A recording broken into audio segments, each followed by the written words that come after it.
Cook and read with Janhavi या चॅनलमध्ये परत एकदा सगळ्यांचं खूप स्वागत।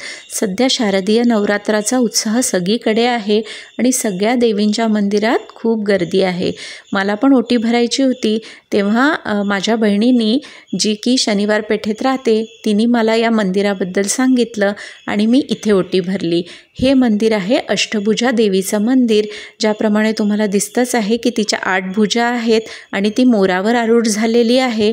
त्या व्यतिरिक्त आपल्याला इथे 12 ज्योतिर्लिंगांचं सुद्धा दर्शन घडतं आणि गणपती बाप्पा सुद्धा सुंदर आपल्याला इथे दिसतात त्यांची मूर्ती। आणि असं हे टुमदार आणि छोटंसं मंदिर जे की खूप विलोभनीय आहे आणि इथे अगदी शांततेत प्रसन्न चित्ताने ओटी मी भरली आणि मनाला छान वाटलं। जर तुम्ही पुण्यात राहत असाल तर जरूर शनिवार पेठेत या मंदिराला भेट द्या, कारण इथल्या देवीची मूर्ती खूपच छान आहे आणि त्याचबरोबर आपल्याला 12 ज्योतिर्लिंगांचं सुद्धा दर्शन घडतं।